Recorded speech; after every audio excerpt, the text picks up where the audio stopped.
Hey, movie fans, and welcome back to another episode of the Untreated Media Podcast. This is episode 89, in which case we'll be taking a look at famous actors that have appeared in both DC and Marvel movies. Not necessarily the MCU, but we'll cover that when we get there. That's mainly inspired by our potentially one of the biggest news stories we've ever covered here on the podcast that I never would have seen in a million years, but we'll cross that bridge when we get there. But first, Josh, how you doing tonight? I'm chilling like a villain, man. Kind of nursing a bum knee, but I'm chilling. We're just kind of working hard and relaxing, man. Yeah, I should be going back to work in a few weeks, and that just Yay! it just makes me happy. Just That's good for you, man. Routine and consistency again. Yeah, and not so much time on your hands either. I mean, it's fine, but no person should have this much time on their hands. Everyone's always like, I like vacation time. Well, you've had plenty of it. Yeah. You've had plenty of time to watch stuff. Yeah, you'd think I would have watched a lot of stuff this week. What have you been watching? I've been dabbling in some YouTube lately, actually. I don't know if we talked about it last week, but I remember getting a text from you about it. I went and watched the Man of Tomorrow trailer. And? Dude, I'm stoked. It's very rare that I'm excited to see Superman, but I'm down for this. The only thing is, everyone keeps making Archer jokes, yeah. But I don't care. I'm also normally very extremely critical about the voice acting in animated movies, and so far from the trailers, I've loved everybody. Like, I'm pretty critical about Superman voice actors, but Darren Criss actually sounds pretty good to me. Yeah, like it's not... My big thing with Superman is sometimes he can be a little too commanding in his voice presence, and I like the fact that because we are going with the Man of Tomorrow Superman, that we are going with this younger guy, he isn't this like big booming voice. He's this kind of like kid from Kansas. Also, I appreciate that his dad is voiced by Janitor from Scrubs. Yes, it's the best. It makes me excited. And as much as I hate Zachary Quinto's Spock, his Lex Luthor sounds pretty good. And now all of a sudden I really want him as an actual Lex Luthor. Yeah. But that Man of Tomorrow. So excited for that. You watching anything else? I've found a YouTube channel, and this is just... If nobody thought, like, really believed me when I said I was a nerd, this will confirm it for you. I found a YouTube channel called Two Set Violin, and it's these two guys that basically just talk about classical music and all the things that come with that. And it's super interesting to me. One of the best podcasts I listen to is called The Soundtrack Show, and he basically talks soundtrack design and how it helps the narrative. It's totally fine, man. The last of the video, because I've got my mom on it too now. The last video I watched was one where they compare two different price points for violins and what the sound difference is.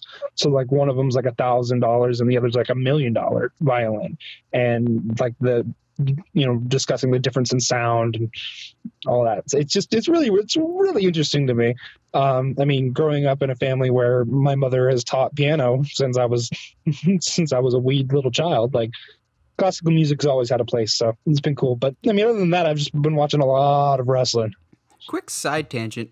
Since this whole quarantine thing, what's the weirdest rabbit trail or rabbit hole that you've gone down in your searching, or like most out of left field thing that you've watched? That's tough, because I already, like, my normal YouTube watching is really like what other people would consider rabbit hole stuff. I think there's one there was one video I was watching about, what was it? It was like the difference between different kinds of bouncy balls, and like how they make them, and how you structure, like how you can tell how bouncy they're going to be and stuff. It was weird. I don't remember how I got there, but yeah.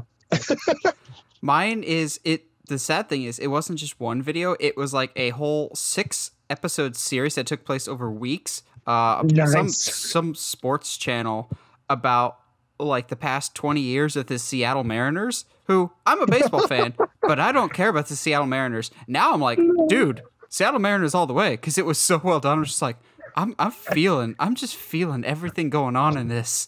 Like, Ken Griffey Jr., why did you leave us? And then the savior that is Ichiro comes for a little bit, inspired by Ken Griffey Jr. I'm just like, wait, I'm getting choked up about the Seattle Mariners. They're like the skid mark on the road of baseball. Yeah, because you're a Rockies fan, aren't you? I mean, yes, we do exist. And maybe that's why I cared about the Mariners, because it's somebody else that like no one gives a crap about except for the people that are in that area. Yeah. Like the running joke with Rockies fans is no one ever makes fun of us because no one knows anything about us. Yep. Whereas the Astros, it's, well, pretty easy to make fun of them right now. I mean, yeah, it's all you need to mention is a trash can. And I was about to say, they just play like trash. Yeah, exactly. And everybody wants to sit here and say, I've watched the Astros since I was a kid. No, bro, look. I don't know of one person, my dad, because he was from that area. So he knows the Nolan Ryan era and those god-awful vomit sunset jerseys, as I call them. And here's the thing, man. You used to be able to pay like $10 for nosebleed seats. Mm-hmm. And that's a dream now.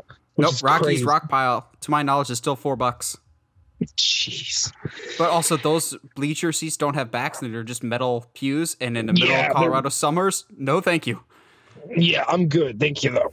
So, thankfully, Minute Maid Park is covered, but still. Dude, it's top of my list of ones I want to get to someday. It always looks so beautiful with its funky aesthetic and designs.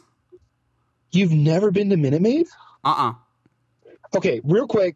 We'll get going on what you've been watching recently here soon, but I'm curious as to what your top 5 baseball stadiums you have not been to that you've always wanted to go to. That I have not been to? Yeah, that you have not been to. I've been outside of, but not inside Fenway Park. I actually tailgated Game 2 of the World Series in 2007, which is awesome. Okay. But I want to go inside that, obviously. But believe it or not, my close, very, very close second is actually Camden Yards in Baltimore. Okay. Because that was a heavy inspiration for Coors Field, which I still think is one of the most beautiful ballparks. I've always thought that looked gorgeous. Minute Maid Field has to be up there because I think it's got the most unique dimensions. I'm still pissed you guys took out your hill in center field because that was one of the coolest and most unique things. As much as I hate the Giants, I think whatever they call their stadium now, because they keep changing it every year, with the big glove in left field and the McCovey Cove in right, I think that looks fantastic. I never got to Wrigley, actually. Really? I never got to Wrigley. Oh, dude. Wrigley is, I think, my favorite that I've ever been in. Oh, I wouldn't doubt it. I like any of those old school ones. I have no desire to go to Dodger Stadium just because, yes, I know it's old, but it looks like crap. Whereas Wrigley and Fenway are old, but still look classic. Well, and the big thing with Wrigley is they have all of the surrounding buildings around the park have built up. And so you have actual bleachers on top of those buildings that people can pay to go watch the game at. And so it just adds to this aesthetic of everyone's here for the Cubs. Yeah, there's some stadiums that are really high on my list. Houston always, even before the scandal, has always been high on my list. I'm one of the closest ones that I'm closest to right now is the Rays. I have no desire. I'll see a game, but that field looks like crap to me. It looks so bad. Yeah. So real quick before we move on, the thing about the hill in center field for Minute Maid, there was if I remember right, there was a controversy on that. What was it that visiting teams had saying that it affected the way that they could play center field. Oh, and bull. So, one of the Rockies center fielders caught it on the run up the hill and just exactly. It's I was so get you out of here. It's fine. Yeah, but they were kind of told to remove it. So I was whatever. Okay, whatever. So I got 2 things for what I've been watching. Actually 3 things. The first, really quickly, is I watched the newest Lego DC movie, Shazam! Magic and Monsters, which I will say, guys, by far the most underrated DC property right now is the Lego movies. If you are not watching them, yes, I know they're like the straight to DVD ones, but they are so wickedly funny. Like, it's funny to me that the straight to DVD ones are always so smart, so funny, and not to really knock the movie ones, but yeah, like they never go full Teen Titans Go in terms of being like really stupid humor, but they're made for the whole family. There's jokes that kids will like, but there's jokes that adults and diehard comic book fans will get. Yeah. So that was really good. I wouldn't say it's the best. That might still be like one of the Batman ones, or the Flash one was really good. But it was pretty decent. Then I watched, I don't know why, it's been in my HBO Max queue long enough. I watched 2004's King Arthur by Antoine Fuqua. Why? Thinking that it would be like Russell Crowe's Robin Hood. I enjoyed this so much more than Russell Crowe's Robin Hood. I will say the second half completely goes off the rails, and I'm just going, what is happening, and why is Keira Knightley an Avatar?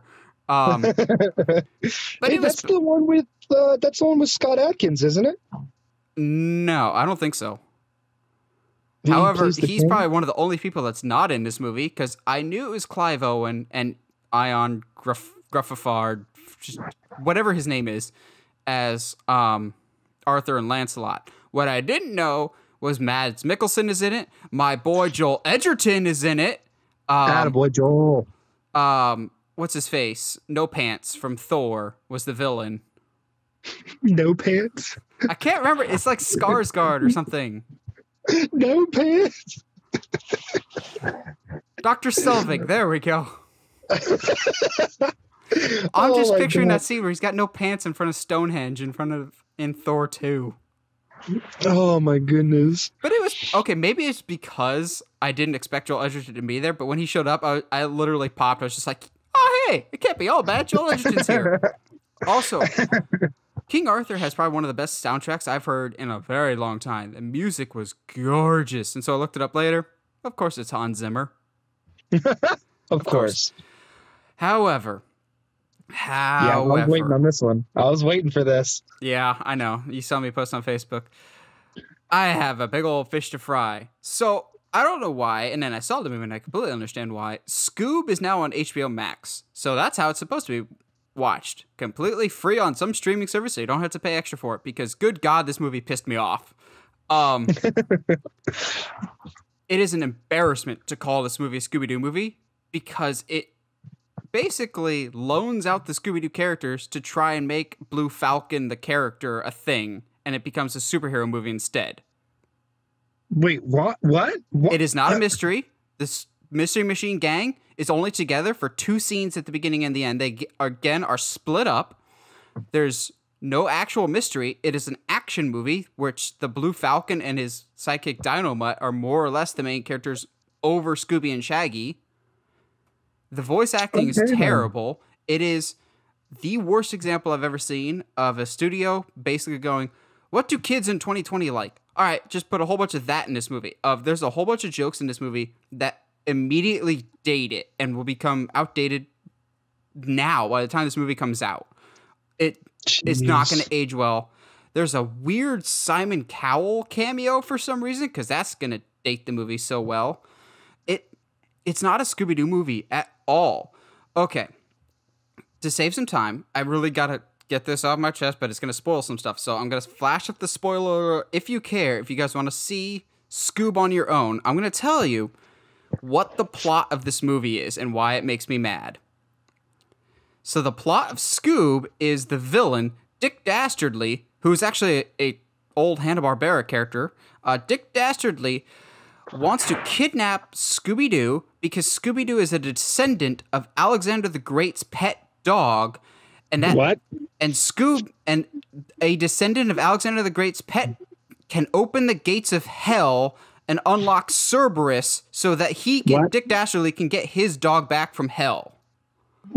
What? And I'm going, what? Come again? You want Scooby What? because he's a descendant of Alexander the Great's dog to open the gates of hell, but you can't call it hell because it's a kid movie, so they call it the underworld, so you can get your dog back. In which I'm going, I'm sorry, but that makes me root for the villain more than the hero. Yeah, that's we. Okay, cool, I guess. Yeah, and there's a lot of... Now, don't get me wrong. There's a couple jokes out in here that I actually laughed out loud because they came out of nowhere. But by and large, I raged a lot in this movie going, no, that's not right. Do you know anything about Scooby-Doo? Of like, you saw in the trailer, some cop tries to arrest Scooby-Doo and they're like, what's your name? Scooby-Dooby-Doo. No, that's his catchphrase, idiot. That's not his name. His name is Scooby Melvin Doo, moron. Or Melvin. They have some big epic moment of like, Fred wears the ascot and rolls into battle. I'm like, so he just had the ascot in his back pocket and has been wearing it for reasons? And you're like, yep. We had to have the ascot at one point. Also, they destroyed the mystery machine. How? They blow it up or something just so they can head a shiny new ride and go, please buy the toys, please buy the toys. This whole movie is very please buy the toys for this movie. Right down to almost everyone having a superhero costume. All right, so it was a cash grab then. Sounds good. Maybe it's a good thing that Matthew Lillard wasn't involved. Oh my God, Shaggy was terrible. All the voice acting was awful. Like, I was very much a pro Zac Efron as Fred in a live action form just because I thought that fit well. No one is trying to be the characters they are. They're just in a recording studio for a little bit, just doing their normal voices. And Will Forte as Shaggy is probably one of the worst Shaggies I've heard in a long time. It was so bad. This is an embarrassment to Scooby-Doo fans. Well, maybe that's why Matthew Lillard wasn't involved. Yeah, lucky him. Yeah. It's just unfortunate that he had to find out by, like, Twitter. The announcement. Yeah, that's kind of screwy. Yeah, this movie is not a Scooby-Doo movie. It is a blatant studio going, okay, we have all these Hanna-Barbera characters. Can we spin them off Avengers style and make their own movies? Like a Blue Falcon or there's a couple others that I'm like, really? You're here? No one under the age of 45 knows who you are. I mean, there's a part of me that would be really interested to see that, like a Boomerang style movie, but at the same time, that's not going to be for the kids. That's going to be for the adults. Yeah, it was. Again, I guess technically no harm, no foul, because we haven't had a theatrically released Scooby-Doo in years, and that trend will now continue. But guys, what were you thinking? And at the end credits, there's like 4 different writers, and it's like, oh yeah, that explains it. There it is. So yeah, at the end, Shaggy spends literally 2 minutes in hell before he magically comes back because, oh crap, we accidentally sent Shaggy to hell, and we need a writer's way to get out of this. What in the world? Yeah. And Mark Wahlberg voices the Blue Falcon. It's just... Are you trying to say that you don't like Mark Wahlberg? I don't mind him. I'm still pissed that he's in the Uncharted movie, but I don't like Mark Wahlberg dabbing in a movie. Because that's not going to date it immediately. Soon. We shouldn't hang out anytime soon then. Just the dab is dead. I'm bringing it alive. All right. Let's move on, man, to a very different time. If we can only go back in time and change things. If only we can go back in time and maybe bring back Michael Keaton ourselves. I'm not going to mention the meme that I tagged you on Facebook. So bad. That's in his defense. I think too often we think Joel Schumacher is the Batman and Robin guy, and I was that way for a while. He's actually a phenomenal director who got stuck with bad projects. But so the big news that's led us to our discussion this week, that honestly, I thought the day would never come. But apparently, according to multiple actual credible sources, and I bet this will be announced at Fandom, Michael Keaton is returning to the role of Batman in the upcoming Flash movie. Now, some of you are going, in a Flash movie? Why a Flash movie, not his own movie? Well, for those that don't know, there's a storyline called Flashpoint, where Back to the Future Part 2, where Flash goes back in time to change something in his past, and he messes up the future so that way we have Biff as a hotel connoisseur or whatever. But this time, he basically ruins the entire world, and he runs into an alternate version of Batman. So up until last week, there was rumors that Jeffrey Dean Morgan was coming back to be his version of Thomas Wayne, which I was on board with. However, I'm much, much more on board with this, and I'll put the caveat out there. Michael Keaton's not even close to my favorite Batman, but this excites me a lot. Josh, what are your thoughts on Michael Keaton coming back as Batman? I mean, sure. I'm kind of with you. Like, he's nowhere close to my favorite Batman. But like, for posterity's sake, like, yeah, I'm down, Posterity. dude. Like, Posterity. Yeah, I said it right. Say it again. You said posterity. No. That's not what I said. I said what you said. Uh-huh. But just to bring him back is it's a nice little caveat. And I think at the end of the day, to me, this says, hey, we're going to try to attempt to tell a story with past characters, and which, Flashpoint is known to be able to do. Well, I think it's actually even bigger than that. So this, this to me makes me think they're trying to connect everything they've ever done. Because if you really look at it on paper, of the people that are still alive, Michael Keaton is the earliest superhero we have. We can't do Adam West anymore, unfortunately. May he rest in peace. We can't do Christopher Reeves anymore. May he rest in peace. So chronologically, Batman 89 is the furthest back we can go to bring somebody back, to introduce the entire DC universe. Had Christopher Reeves been alive, I think we have him in this movie instead, actually, to tie everything together. I would agree with that. I'm just glad that we're not doing Val Kilmer. Yeah, that might be a separate multiverse. But to me, I'm most excited by this news, not because Michael Keaton's back. I still think that's cool for those that are big Michael Keaton Batman fans. To me, this seems like the first time in a while that it seems like DC, at least on paper, seems to have some kind of a plan of what they want to do. Yeah, actually have a direction. This feels like they're introducing a multiverse concept from the get-go. And this, if they do it right and be like, everything DC has ever happened exists in the one humongous multiverse back all the way from 1989, that's going to outdo Marvel before Marvel even has the chance to do it in the Multiverse of Madness. Exactly. Now, we get to the elephant in the room. It's only a matter of time before we talked about it. Does this at least slightly crack the door open a little bit to the possibility of a Batman Beyond movie? I would say yes. To me, that's a yes. Now, the big thing, point of contention I've had with discussing this with other people was I have a friend who's a big DC fan and a big Snyder guy, so great combination, I guess. But I mean, I love him. He's a good guy. But he was saying that he was seeing rumors that they're casting for Joker for a Batman Beyond movie.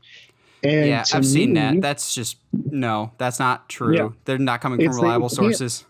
Yeah, they're not. It's not reliable sources. Also, of all the Batmans, Batman Beyond's the one that doesn't really have a Joker. I mean, they haven't had one awesome animated movie, but even then, they said that was its own self-contained story. Exactly, because at the end of the day, Terry a Joker doesn't really work with his Batman. Yeah, that's how he's able to beat Joker as easily as he is, because he's like, hey, Bruce never laughed with you, never laughed at you, so I can. And it completely throws him off his game. It's a completely different dynamic. Yeah, it is. And it's a dynamic I want to keep. I don't want Joker if we do a Batman Beyond. I think Terry's main villain is too cool for you to be like, okay, well, it's Batman, so we're gonna still do Joker. Yeah, I've never bought the Joker thing. Like, all the rumors that I've seen are Johnny Depp in talk to be Joker in Batman Beyond movie. Okay, first of all, they haven't even announced a Batman Beyond movie. 2, aren't you all the same people that just said they're doing Johnny Depp for Joker and Robert Pattinson? What is all with you guys wanting Johnny Depp as Joker so bad? Yeah, I'm good. Don't give me that. I'm no, thank you. Like, I'll give him the benefit of the doubt. I've seen Johnny Depp be good in certain movies, but I'm just going, why are y'all insisting that it has to be this one person? Says the guy that wants nothing but Willem Dafoe as Joker. Also says the guy that Henry Cavill is the only Superman we can have. Well, in my defense, though, a lot of people want Henry Cavill's back, but it's also, the Henry Cavill thing's a little different because we've had good performances from people in good movies. Henry Cavill, good performances in less than good movies. Yeah, I agree. So I feel like he's kind of owed a good movie. Yeah, no, I agree.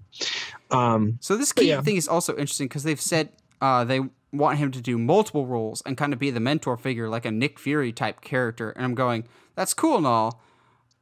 Where I'm not cool is people are saying that he's replacing Ben Affleck's Batman. I'm going, that's not happening because Keaton is like 20 years older than him. Yes, he'll probably be in a suit, like a mechanized suit, but don't expect too much physical activity from this guy. Yeah. Yeah. Well, I mean, I wouldn't mind them bringing Ben back for if we're doing a multiverse kind of thing. I'm okay with that. Yes, but Ben himself has turned it down. It's not the studio that's ignoring him. It's him taking care of himself first. No, absolutely. And I wholeheartedly support that. I also think the non-supporters to Pattinson are very much being like, well, this is still the Twilight guy, and we don't want that. And it's like, okay, well, everybody had issues with Ben when he was first announced. And if you say you didn't have issues with Ben when he was first announced, you're lying. Yeah. Even I had a rage the first day, and then I calmed down, but the next going, nah, this is actually a pretty good idea. The last thing we have with the Michael Keaton thing is that there's also talk that he'll be the Bruce Wayne in a potential Batgirl movie, and I'm going, I don't know how I feel about that, because maybe it's just a stickler in me going, the timelines don't really line up on that, because in his advanced age, this is probably Batman Beyond era, and in Batman Beyond timeline, Barbara's already like a full-grown adult, and if I remember correctly, isn't she like the commissioner of the GCPD? Yeah, she is.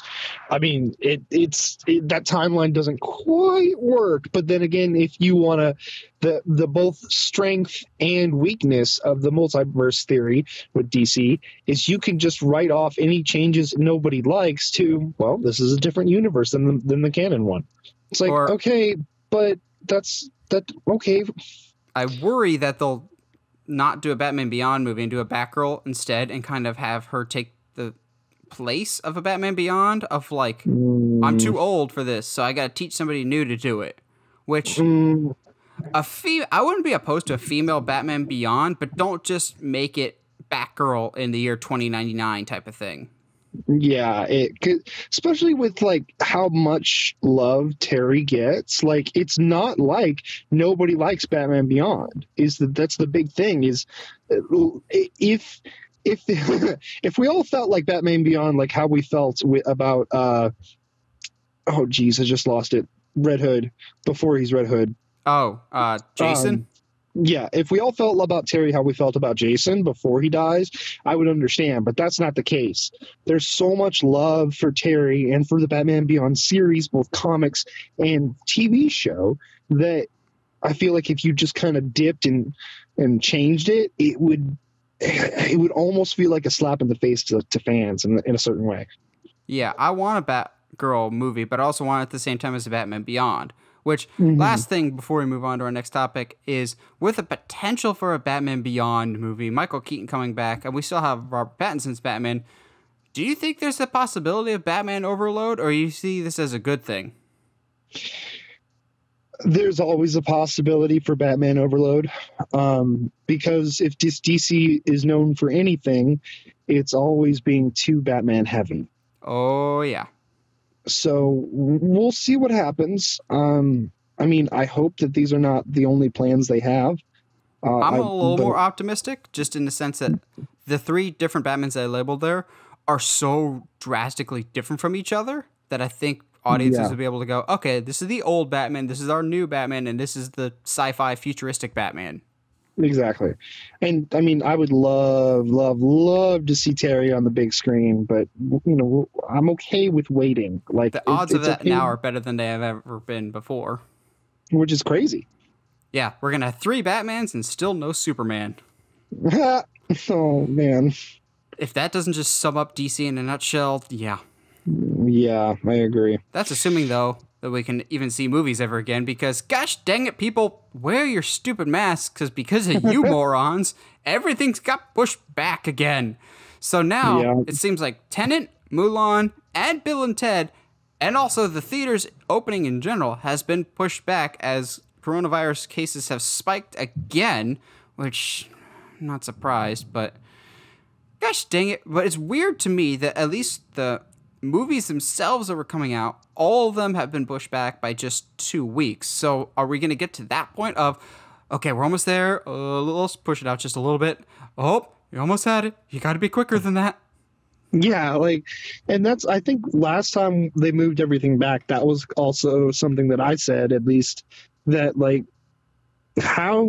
just pushing it back 2 weeks seems like really, really optimistic, and seems like really like we should be fine by then. Yeah, we should be all good by then. No, but also, we were saying that at a time when cases weren't going up, they're going down. But now, yeah, agreed.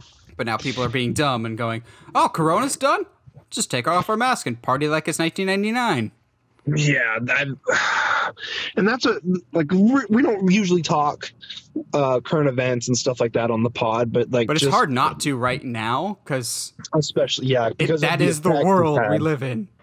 Yeah, it's tough. A lot of the stuff that I'm seeing is because not necessarily people aren't wearing masks in public. It's more so that they're still gathering in large amounts. Well, it's also that, but taking the precautions with those crowds. Heather and I have been to Universal twice since they reopened, and Universal's done a really good job of, it's either 25% or 50% capacity for both parks. So you're not going to have a ton of people, but also they're requiring everyone to wear masks. You have to do sanitation before and after every ride that you go on.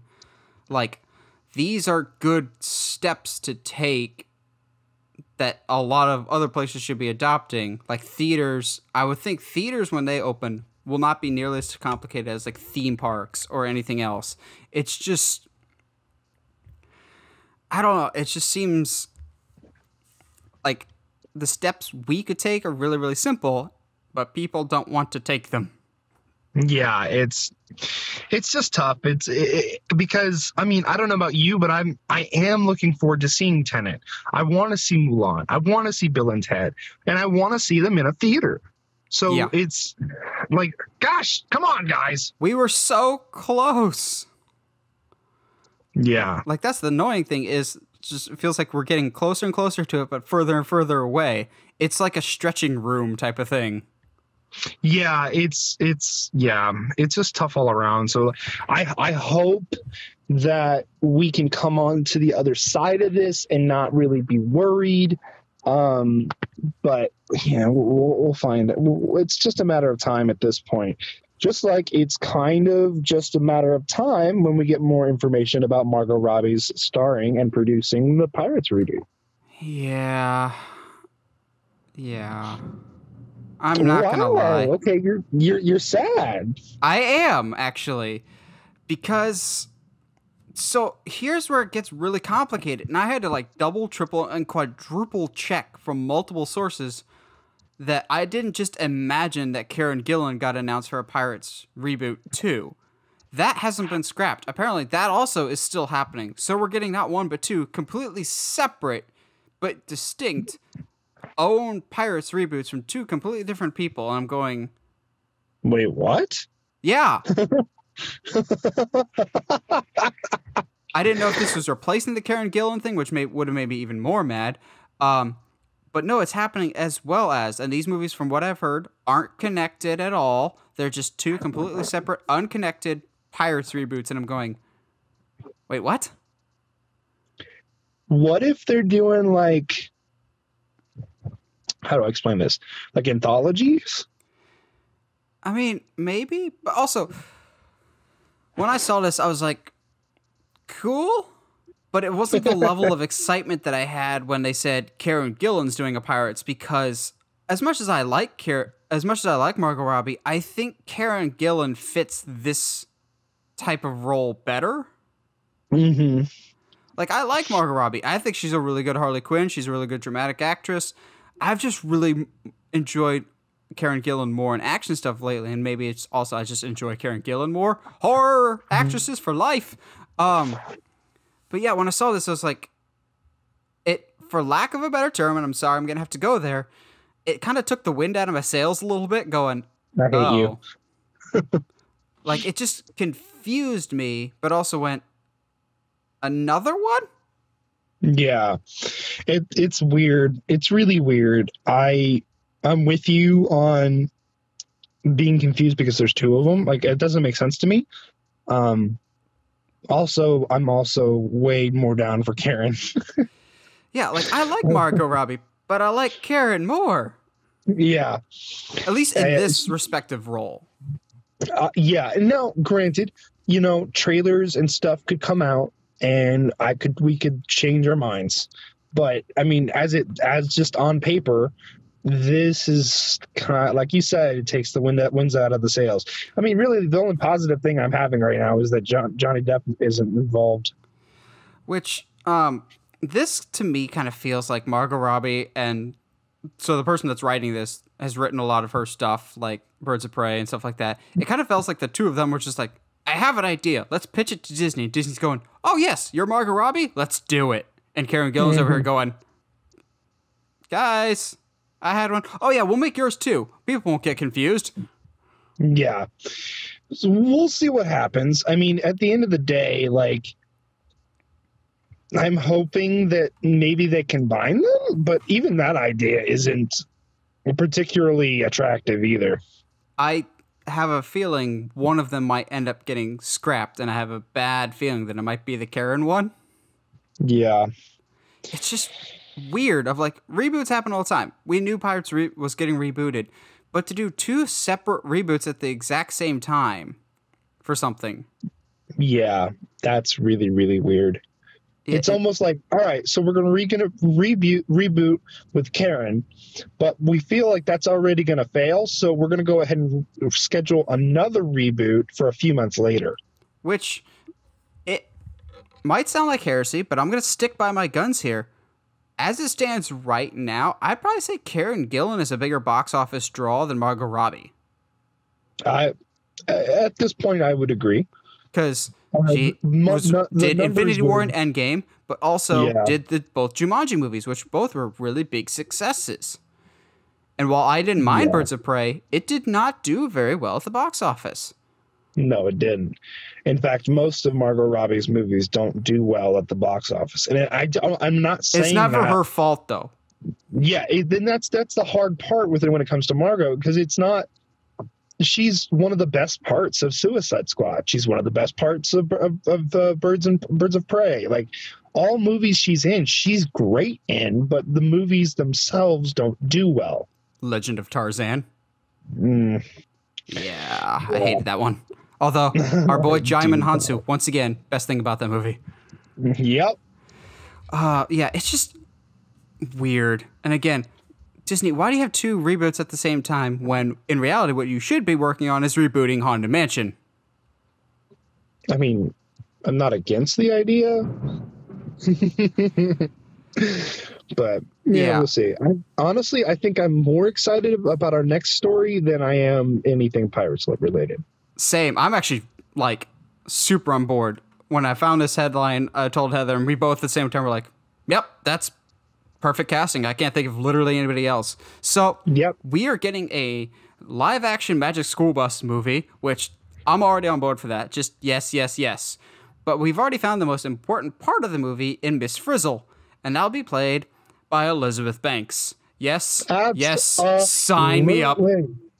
Just, yep, can't agree more. Perfect casting. Yeah, dude, she plays. I am always a fan of her acting. Like, she's one of the best things about that Power Rangers movie. Oh no, disagree on that one. No, she great. Sticks out like a sore thumb in that movie. Because she's acting way better than everyone else. No, she's acting like a character from the 90s show, whereas everyone else is trying to do a good modern drama. Also, I'm so glad you brought that movie up. Guess what's still in my liked videos playlist on my YouTube channel? What? Your news report saying that she got cast in that Power Rangers movie. Back when I had a YouTube channel. Oh, man. And you, for some reason, called her Lizzie Banks. Because it was funny. I don't know what you want from me. I was trying to be unique, okay? Getting back to the Magic School Bus, though, just yes. Yes. As long as you don't cast the Stranger Things kids just because they're kids. Oh, I mean, dude, my only quip I think I would have is that I almost would prefer a live-action TV show over a movie. Yes. But the budget would suffer, and then it wouldn't look as good as it possibly could. But you know, I am here for Elizabeth, as for Lizzie Banks as Miss Frizzle. Yeah, it just perfect. I don't know what the story would be, but it just could be so much fun. It really could. If the most recent Dora movie has taught me anything, it's don't write anything off just because it sounds like it could be a dumb idea. I think this could really, really work, provided they don't go to the super extreme territories that the show did sometimes. Like that one time that they went to space and a child got murdered because he took his helmet off. Yeah. Hey, kids, don't take your helmets off in space. Your head's going to freeze. Oh, or the time they went inside Arnold to see why he was turning orange. Yeah. And then came out as rectum. Man. I can't remember. Did the bus ever speak? No, but the bus never speaks, even though it has a smile. I see that getting changed, though, for some reason for this. Like, with the bus being voiced by Danny Trejo or something. Oh, I would be there for that. I am so there for that. He was great as Boots and Dora the Explorer, but... I can just picture some kids like a minute or two late, and the Miss Frizzle's like, "Welcome aboard," and the bus goes to like something like, "He was 2 minutes late again. Happens again. We're leaving without his sorry butt." And it's Danny Trejo. I am so here for that. I just recently saw a trailer for a Danny Trejo documentary that's going to be coming out soon, and I'm going to be all over that. Is it just called Trejo? I don't know. It's like from prison to riches or something like that. Oh, yeah. But I'm all on board for a live-action Magic School Bus movie. Maybe someday. And again, maybe it's just my hope and dream. Maybe we can cross over with a Magic Treehouse movie. Yeah. You know, if that ever happens. Gosh dang it, Netflix, you were supposed to be working on that. I think they're too busy trying to not go out of business. But yet they're making really, really weird King Arthur stories with Catherine Langford as the lady in the water. Yep. But what doesn't look weird but looks outstanding is The King's Man, which I think is still scheduled for September, but nothing is certain at this time in the world because nope. Everything's on fire and it's all horrible. It's that meme with the dog. This is fine. Yeah, this is fine. This is all fine. However, what's crazy with each passing trailer, to me, yeah, with each passing trailer, it gets better and better. I think.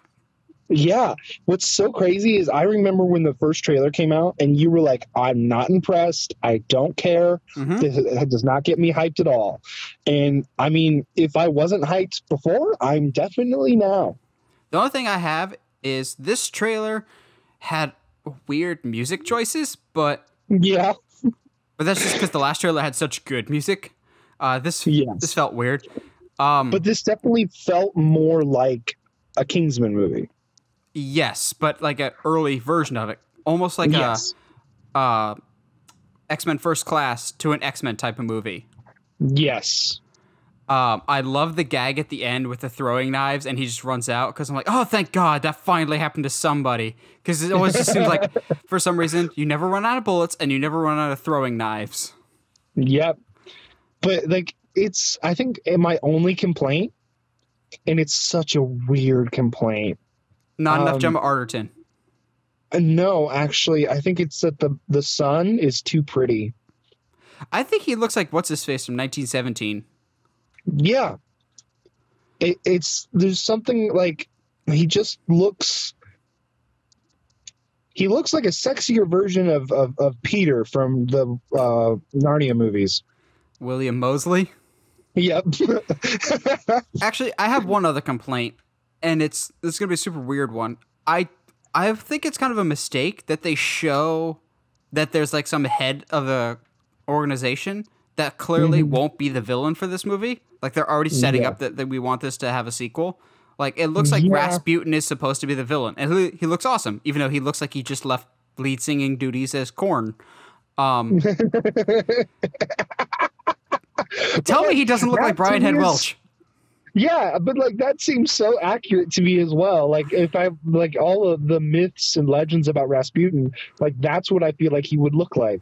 Yes, but yeah, he clearly looks like he's supposed to be the main villain. But then we get that boardroom scene where he's got a boss. I'm just like, why didn't you just save that till the end of the movie when we're in the theater? Why are you showing it to us that now? That's really, really weird. Unless that villain is somehow in the main story, but I don't know. Maybe Rasputin actually turns out to be the first mission kind of thing. Yeah, I'm not sure.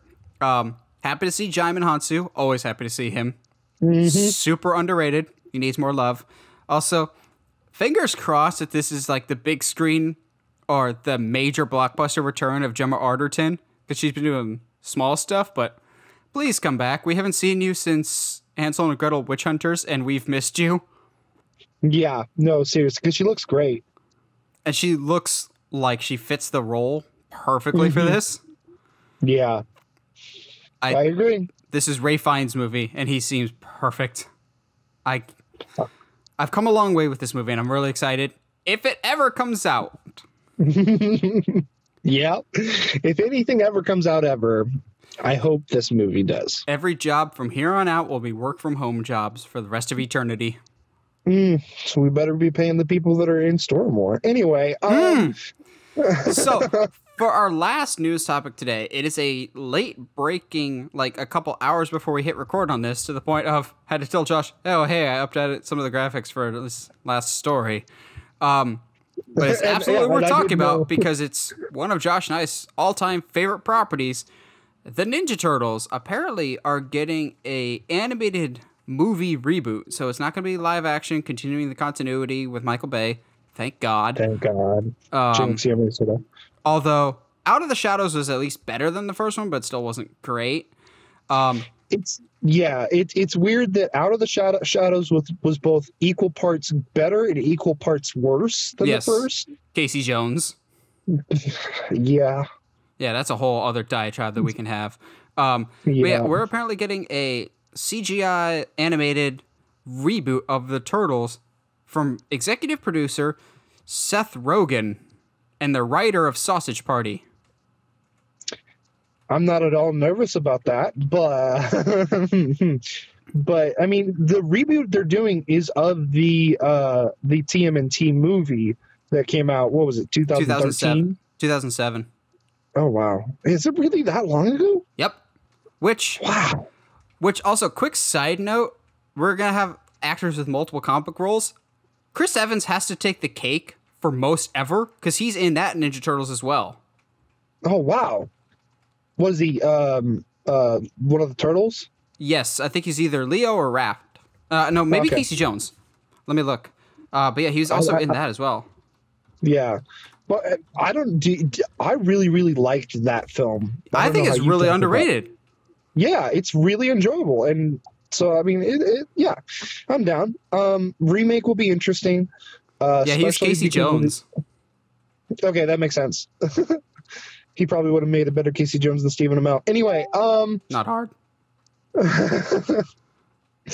But then again, real side tangent. I don't think that's Steve's fault because they made Casey Jones into something that Casey Jones isn't. So yeah, they're like, we got Stephen Amell. We have to show his face as much as humanly possible so people know that's Casey Jones. Make it this anarchist who was willing to be a vigilante into a cop.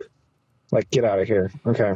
Yeah. What story direction would you go with this? Let's see. If we're doing a reboot of the original, I think we're just rebooting the Turtles in general.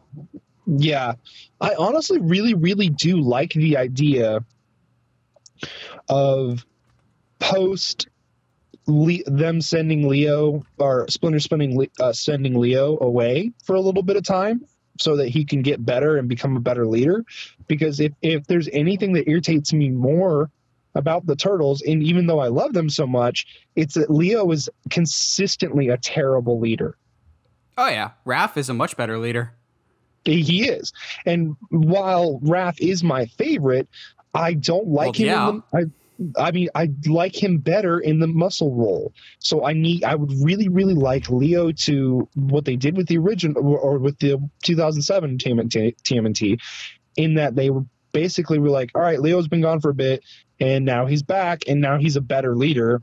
And so we can actually deal. I mean, yes, Raph and Leo will always have issues because they're the most like brothers than out of the four. They're literally Jason Todd and Dick Grayson.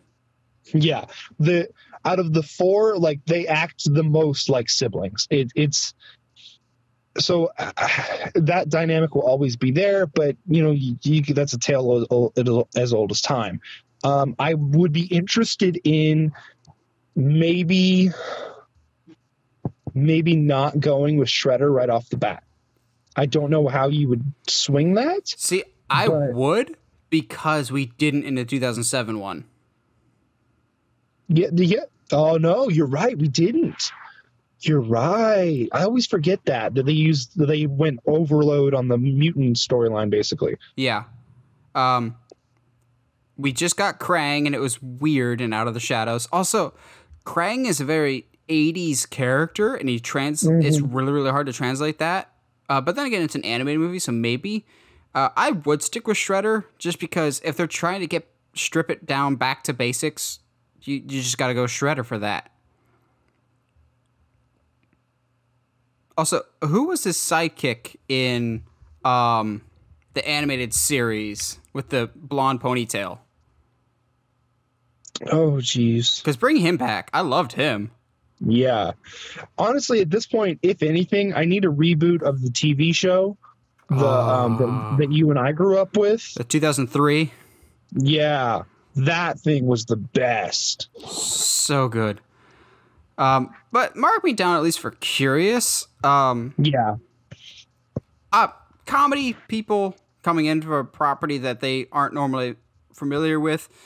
In years past, I'd be more wary, but ever since David Gordon Green and Danny McBride did 2018's Halloween, I've been much more open with it because they completely saved that franchise. So mark me down for at least curious. And it can't be nearly as bad as... The thing is, we make fun of the live actions and stuff like that. No matter what happens, the Turtles have always gone through worse.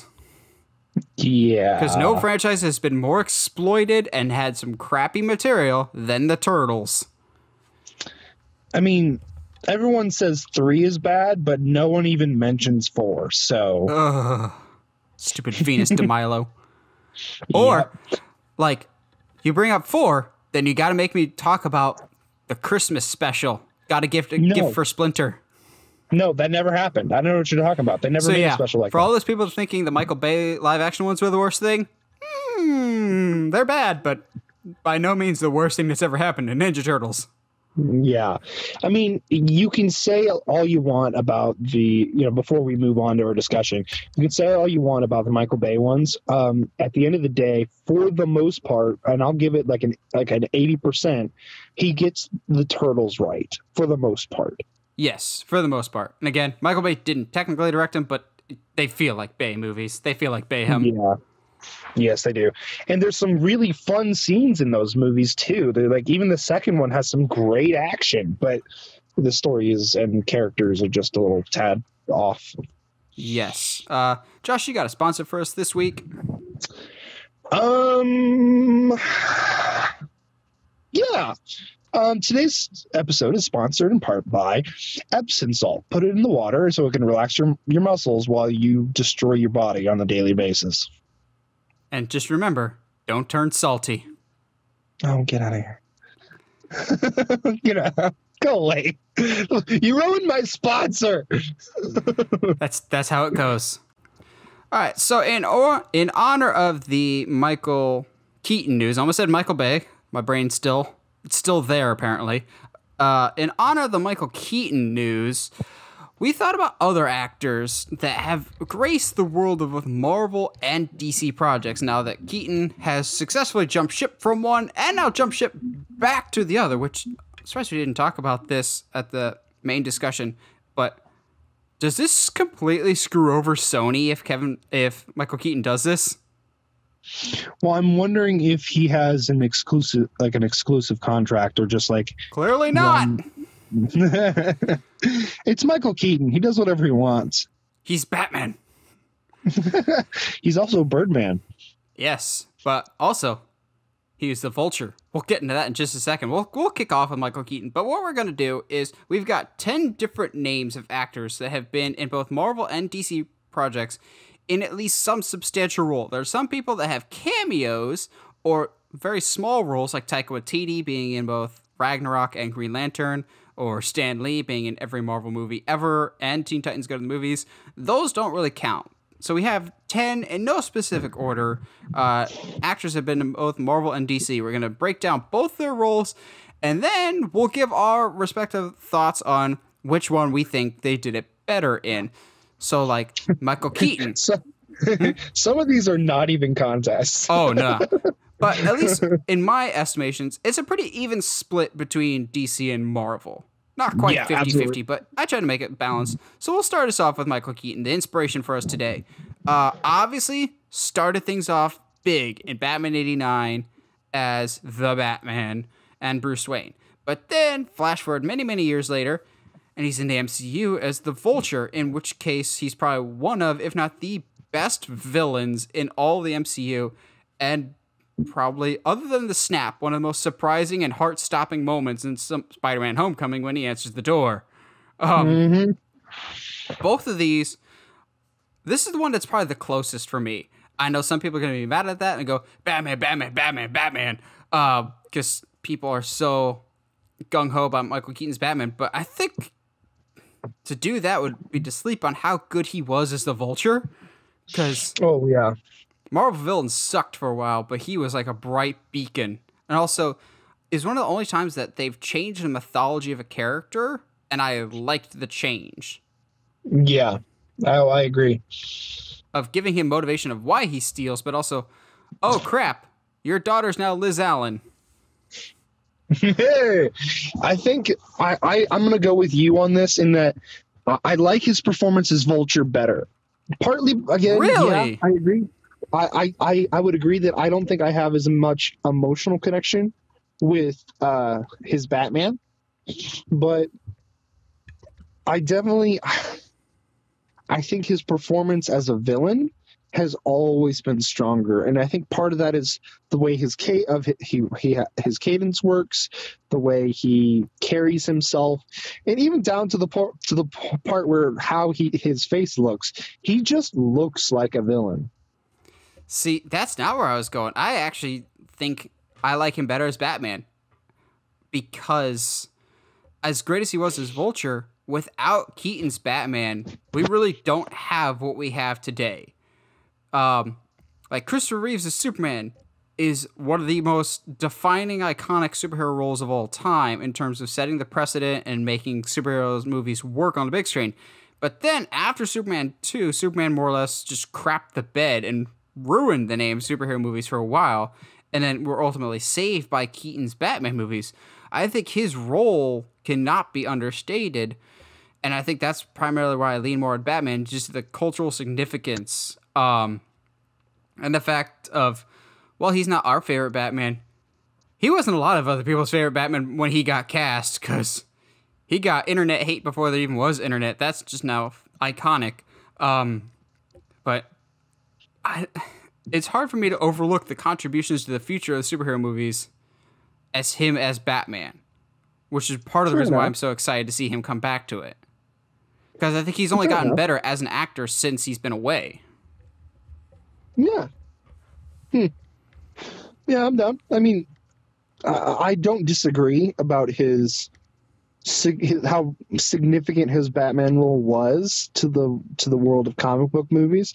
I just find that I prefer his performance as Vulture better, and partly probably because Spider-Man Homecoming is a better movie. Yeah. We got some other names. Josh, where do you want to go next? You know what? Let's stay on this Batman train. You want to do Affleck? Let's do Affleck, man.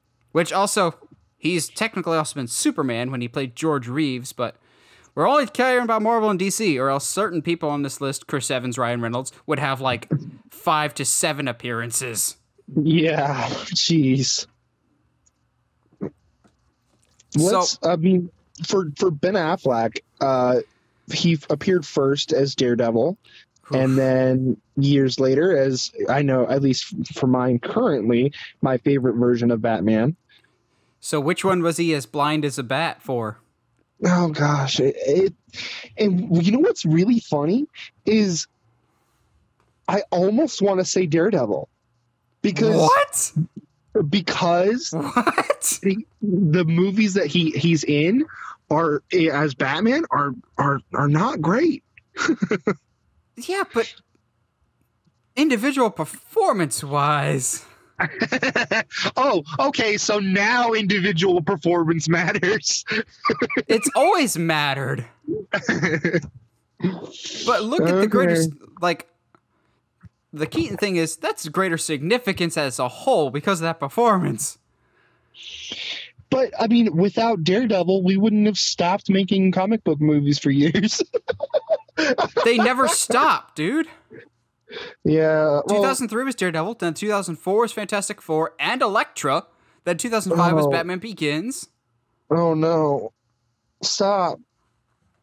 Okay. Yes, Elektra is still a thing. Don't worry, Jennifer Garner. You're not on the list today. You're lucky. Have you ever seen the Nostalgia Critic review of Elektra? Yes, it came out like a week or two ago. Yeah, it's great. The extended cut of Daredevil, I will say, is at least a little better. Yeah, and I mean, Bullseye is literally one of the best characters in that movie. That's because Colin Farrell's amazing, and he's getting redemption as Penguin, but he has nothing to redeem because he knew exactly what type of movie he was in. Oh, yeah, he did. Although, he's not my favorite thing about that movie. Oh, yeah? Michael Clarke Duncan is Kingpin. Oh, yes. Like, it's a good version. Sorry, I know current Daredevil is awesome with Vincent D'Onofrio, but Michael Clarke Duncan is what I always picture as Kingpin. Yeah, big dude. Just a hoss. Big also, we can talk about Michael Clarke Duncan a little bit later. We could. We could indeed. We're not done with Affleck yet. Batfleck. Yeah, so you would...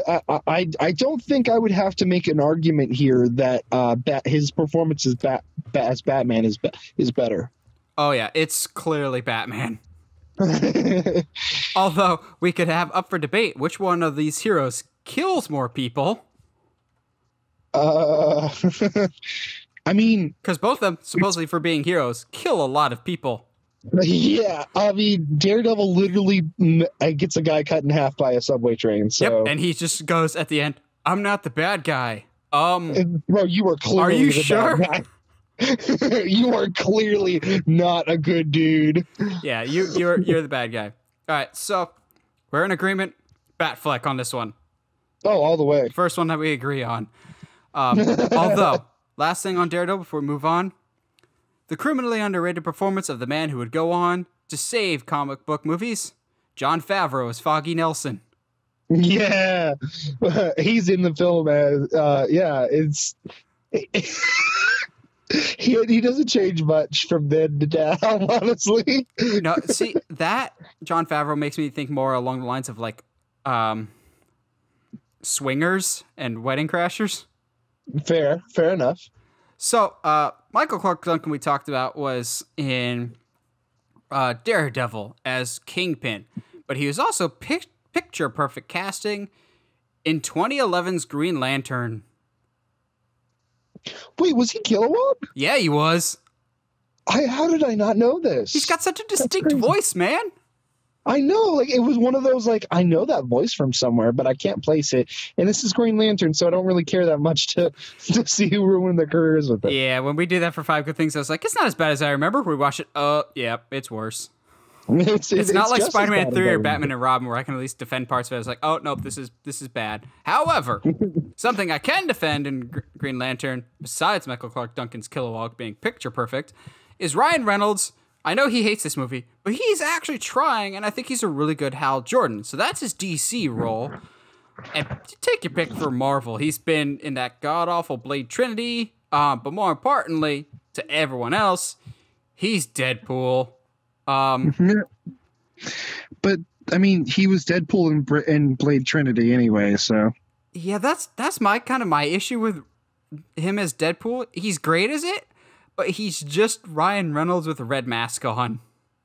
Yeah, because he plays Deadpool basically twice before the actual movie.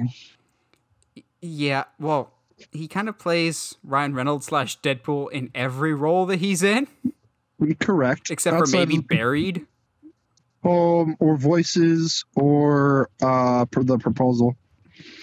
But even then, there's still a lot of Ryan Reynolds in that. Yeah. But he's great. I still think he's great in both Daredevil and Green Lantern. I would agree. One of those is significantly better than the other. See, the interesting part about this is, and because he usually just kind of plays Ryan Reynolds, I almost want to put his performance as Green Lantern above Deadpool. Really?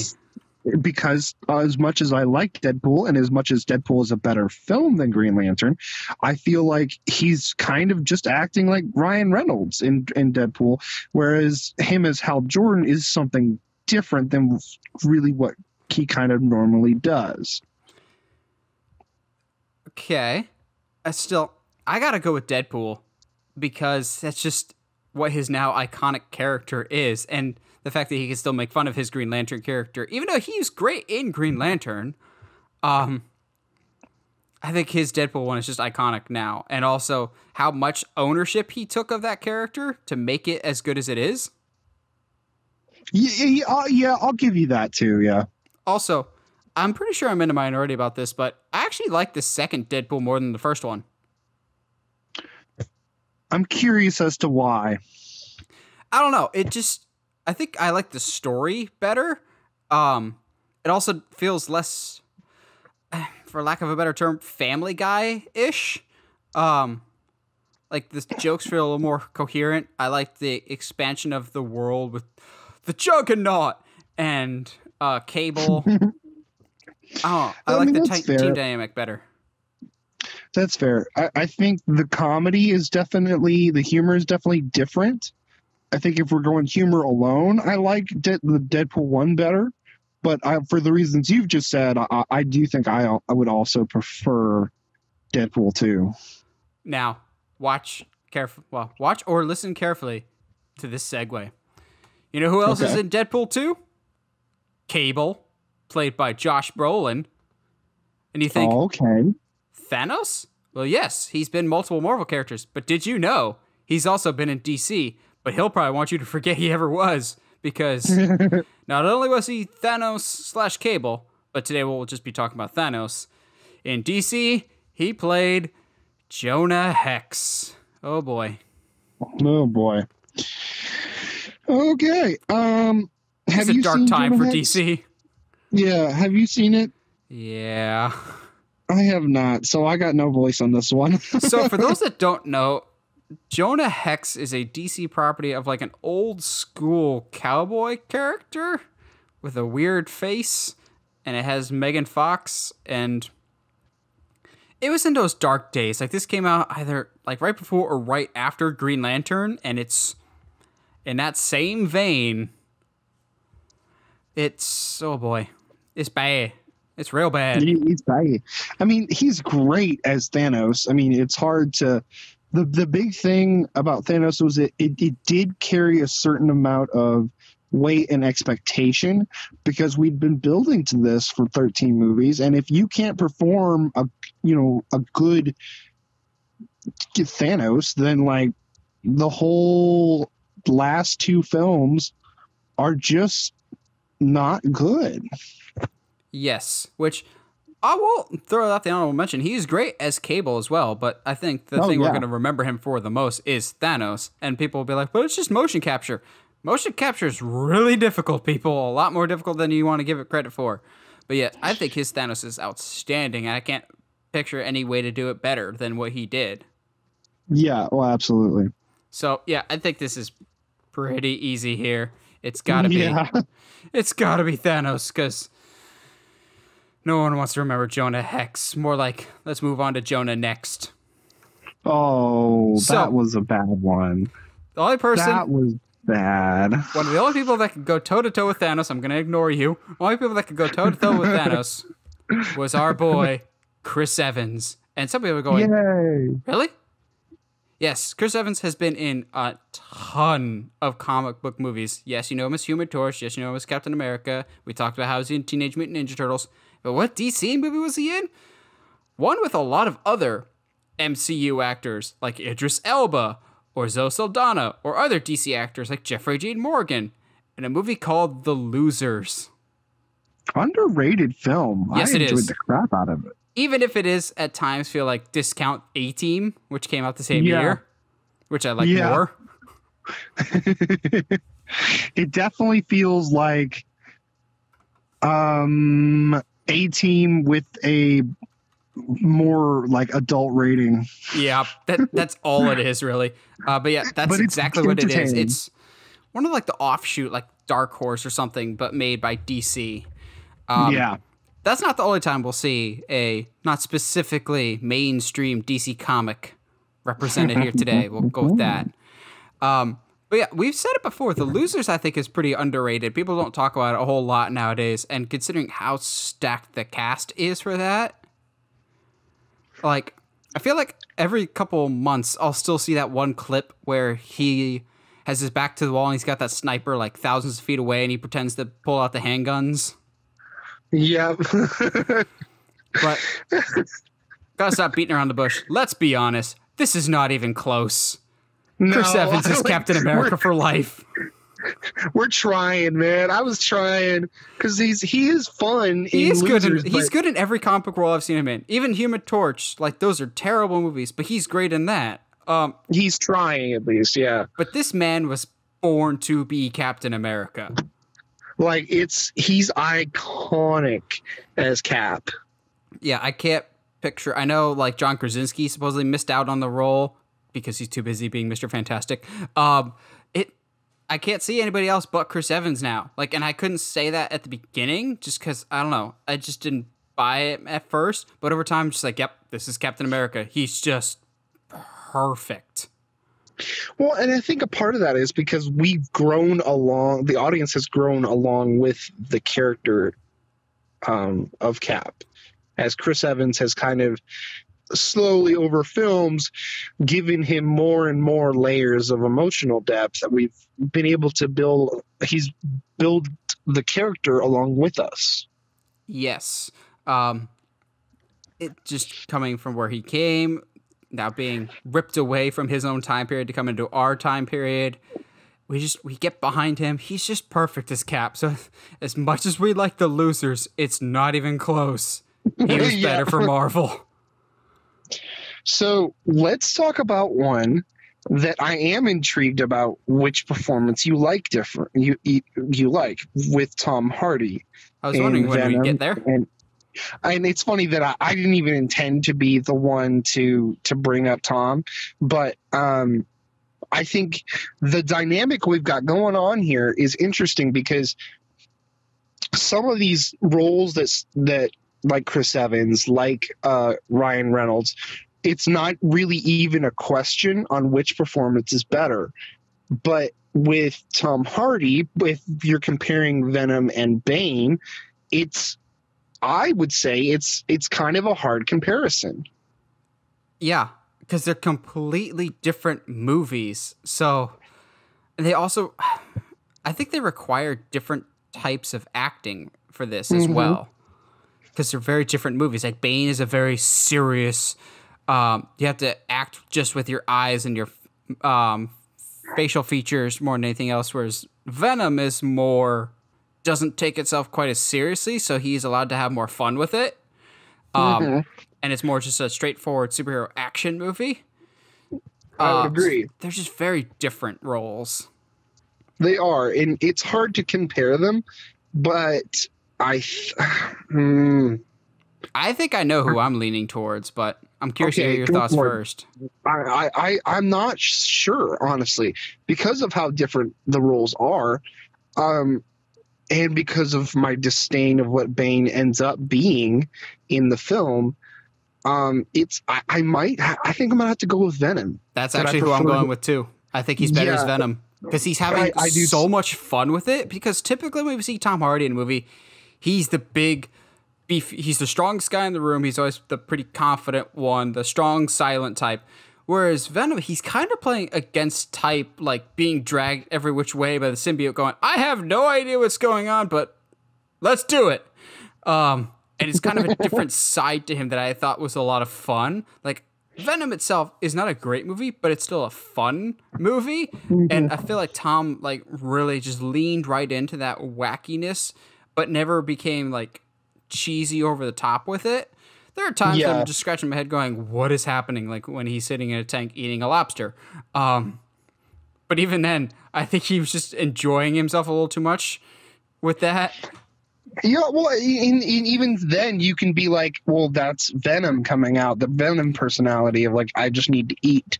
But, like, yeah, no, I agree, though. Like, I think there's something to be said about the emotional range, big air quotes, that he's able to do with Venom in comparison to what Christopher Nolan is calling Bane. Which... credit where it's due of he just has to act with his eyes for most of The Dark Knight Rises, but I'm still not quite happy of, it's going to be a weird complaint, but his physique in Dark Knight Rises kind of disappointed me because he was kind of chubby, whereas the movie I saw literally right before Dark Knight Rises with Tom Hardy, Warrior, he's the most terrifying human I've ever seen.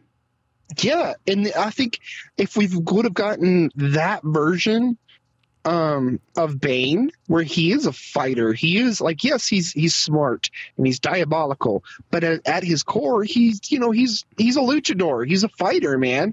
Like, I feel like that would have done so much more for him because isn't like the first time we really see him fight is the scene where he breaks the bat's back. And that's such an awkward fight. Like, the choreography, and that's so bad. It is. And also the fact that there's no music really hurts it for me, I think. I agree, because it doesn't... I know what they were trying to do, but it doesn't achieve that, because there's no... You can only do that when there's actual emotional weight behind the scene. Yeah. They wanted to add mass to make him bigger, but I'm like... He was lean and terrifying in Warrior. Like, that scene where he knocks out the guy with the mohawk and one punch and just storms out of the cage, the look in his eye still scares me to this day, going, oh, that's a beast you don't want to mess with. I agree. And if they had somehow figured out how to do that and incorporate Venom, so just like really make him huge, and then he's got that look in his eye, oh, we're done for. But at the end of the day, his performance as Venom is much better. Yeah, they're both fine. I can go either way with it, but I think we just had more fun with Venom. So he played the famous Batman villain, Bane. Now, there's someone that, for some reason, this movie is not connected to Batman at all, but it's another Batman villain / ally with Catwoman. Can't be Anne Hathaway, though. We gotta talk about Halle Berry. because she double dipped. She's been Catwoman for DC and Storm for Marvel. And again, this is one of those that is not even a comparison. Although, let's be fair, there's plenty that we can make fun of for both. Oh, yes. But at the end of the day, her performance as Storm is so much more bearable. Even with her terrible accent that she just kind of forgets about after like the second or third movie. Yeah. And I still won't forgive, I don't blame her, but I won't forgive her for the stupid line of, what happens to a toad when it's struck by lightning? Get out of here. The same thing that happens to everything else. I'm like, what? Like, I know it's supposed to be like a deleted scene that got cut that would explain it, but I'm like, I don't care how you explain it. That's a dumb line. It's supposed to sound cool, but it's not cool at all. It's like, you just electrocuted Darth Maul. That should be cool, but it's not. I mean, the scene itself is it's really cool, but then she says that line and it's just me. Yeah, but then on the flip side, Catwoman, often regarded as one of the worst comic book movies of all time. Believe it or not, I have not seen this yet. I'm sure I will get around to it. But if there's any redeeming grace to Catwoman, is that it is completely unconnected to Batman at all, and I don't get why. Yeah, I don't get why either. Well, I kind of get it. I kind of get it because it was originally supposed to be Michelle Pfeiffer's Catwoman. Oh, but it got stuck in development hell for so long that she left, a whole bunch of directors left, and so it eventually fell in the lap of Halle Berry. That's why we have the Catwoman movie. Okay, that makes sense. But we should make Catwoman this July's what's 5 it called? Good Things? 5 Good Things. Maybe. That's a candidate. I'd be down for that. I mean, I'd be down. I'm not exactly down for it, but you know what I mean. I got 2 words for you. Unfortunate men. So, I will say, though, in Halle Berry's defense, there's no way around how bad the movie is. But she accepted her own Razzie win for how bad it was. Fair enough, man. I mean, like she owns how bad Catwoman is. Like, she completely owns it. She accepted that Razzie. It's just like, you like me. You really like me. Like, all right, Halle. All right, good for you. Pretty obvious. Yeah. She's Storm. But I will say, with Storm, I'm totally fine when someone else replaces her, just because she is always fine, but not completely irreplaceable. Like, Wolverine is going to be a lot harder to recast than Storm.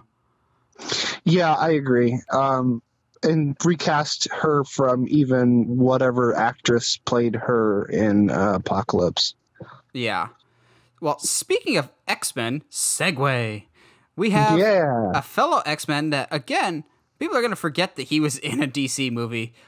James Marsden, also known as one of my doppelgangers, him and Nicholas Hoult, played Cyclops for Marvel in the original X-Men movies before completely unceremoniously getting killed off at the beginning of the third one because Brett Ratner hates people. But he also played... No, we just all hate Cyclops. No, we just hate the movie version of Cyclops. Because... he is kind of a dick, so... Like... He played backseat to Wolverine too much. No, it's not. Yeah, it's unfortunate. But on the flip side, James Marsden was also in 2006's Superman Returns as Lois Lane's boyfriend, Richard? Yeah, Richard. Wow, shows you how impactful that performance was. I completely forgot that he's in Superman Returns.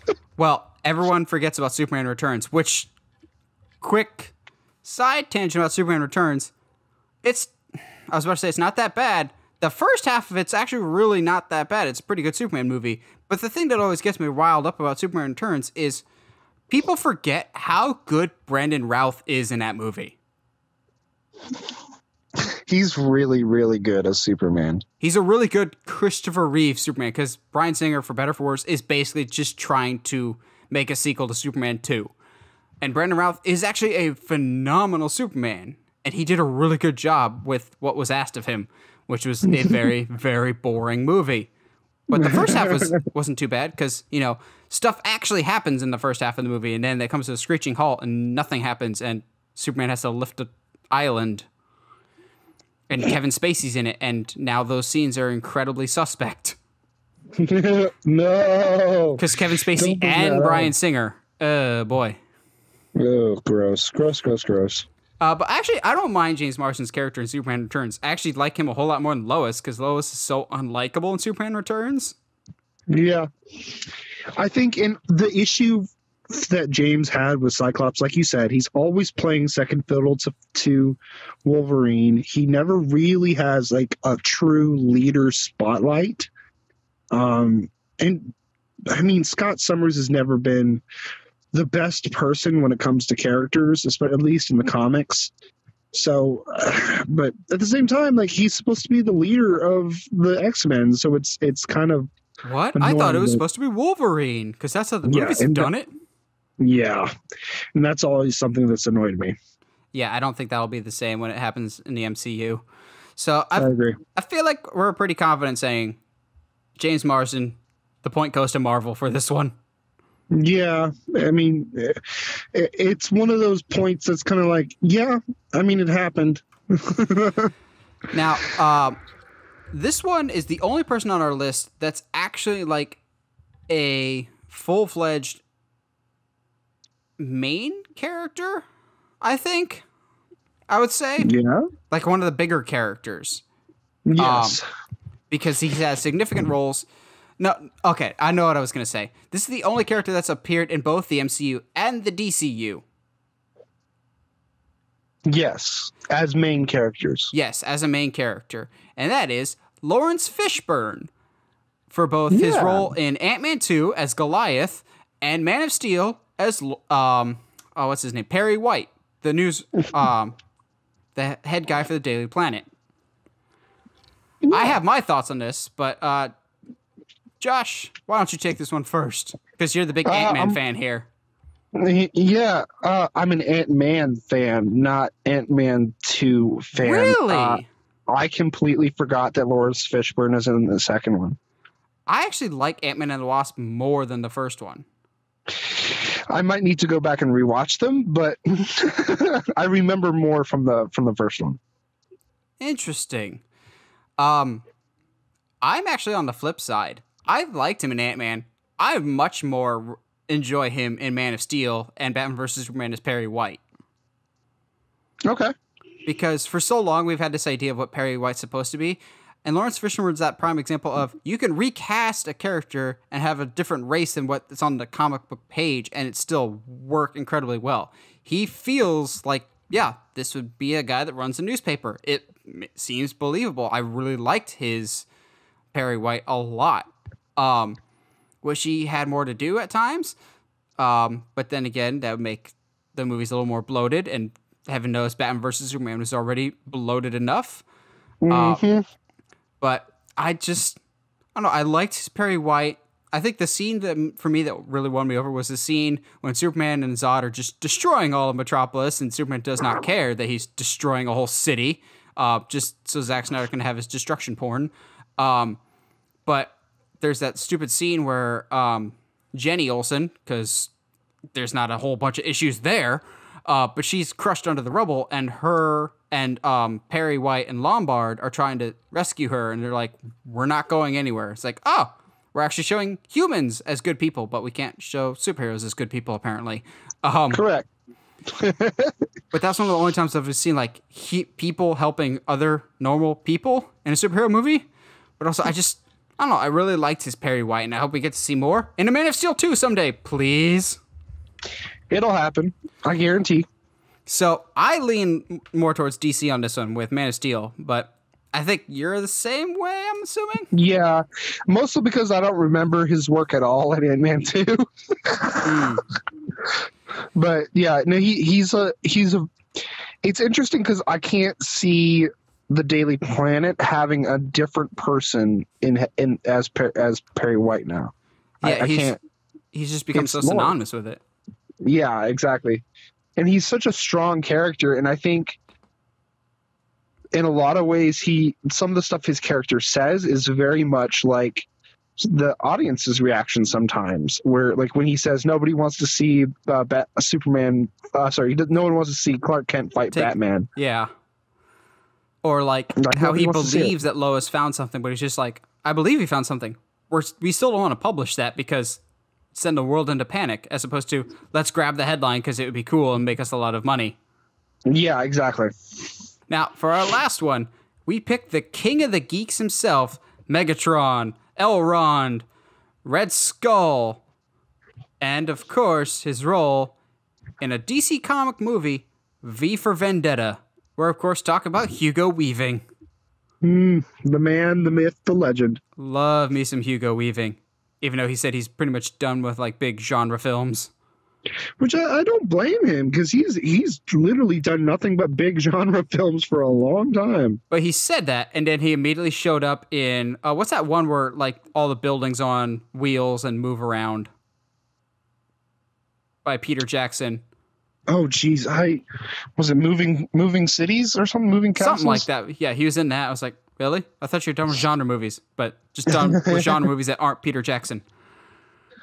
I mean, it's Peter Jackson. It has to be good, right? Hobbit. Right? Yeah. But today, we'll be looking at Red Skull for Marvel versus V in V for Vendetta for the world of DC, because that is a DC comic movie. And probably one of the more underappreciated ones, except for like the diehard edgelords on the internet. This is not even like a comparison for not even a hard choice for me. I'm curious of what you'll say. Oh no, this is not close either. But I want to give credit where credit's due to Red Skull, who of course will be taking second place here. Yeah, Red Skull, he's tried the most with what he's given. But to me, Red Skull feels very much like a Phase 1 villain. We don't quite know how to flesh out our villains. He just feels very like a classic, traditional, not very complex or memorable villain, other than the fact that it's Hugo Weaving and he's red. Yeah. But he does really well with what he's given. It just was before Marvel really knew what they were doing with their villains. Whereas V, like, dude, that's a whole other level. It is, and it's crazy. The kind of script that he was given for those films, like the amount of monologue that he has, it's not just like, oh, and then my parents died and now I'm sad. It's like very eloquent and very well versed, like high levels of vocabulary. Like there's no way that was an easy script to memorize. Also, almost everyone else we've talked about here today has had the luxury of we see them on screen. Hugo Weaving, we still see him, but he's covered by a mask for 99% of this movie. And even the scenes that we see him, we don't actually see that it's Hugo Weaving. So he has to more or less convey everything he's feeling just in his voice and in his motions. And he does such a good job in V, because he just, like I said, the monologues, he has to convey so much emotion, whether that be a fake emotion to present a facade to certain people, or whether that be just these like devilishly charming and just intelligent speak like that he does for so many people. Because the thing is, V is really not a good person. He is absolutely an anti-hero, leaning more towards villain. But the way Hugo Weaving portrays it, he and his voice kind of like lull you into a false sense of security, and then he'll do something really shocking, and then you're like, oh yeah, you're a bad guy, but I still want to be around you because you're really charismatic. Yeah, it's one of those, he's a bad guy, but he's almost necessary. He's necessary evil. Bring it back to Bane. Mm-hmm. But yeah, that's not even close. That's V. It's V for Vendettas. Yeah.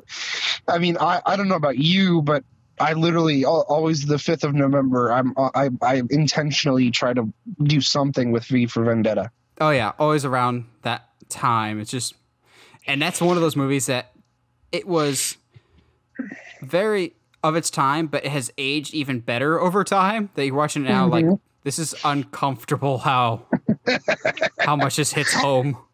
Yes, it is. Like, I would say it's aged well, but it hasn't aged well in that I don't. It's It too close has to home. aged well in this. It's aged well in the sense that it's still applicable to us today. And that's why it's a rough watch in all the right Yes, it is. reasons. Well, what do you guys think? Who are some people that have done extremely well in both Marvel and DC? And who do you prefer their acting performances? Let us know in the comments below. We always like hearing from you guys. And as always, if you like what you hear and you want to hear more, subscribe to us on whatever audio platform you're listening to us on, whether it's iTunes, Spotify, or Google Podcasts. And if you haven't already, subscribe to us on YouTube at Uncharted Media. And as always, stay sharp, movie guys and gals.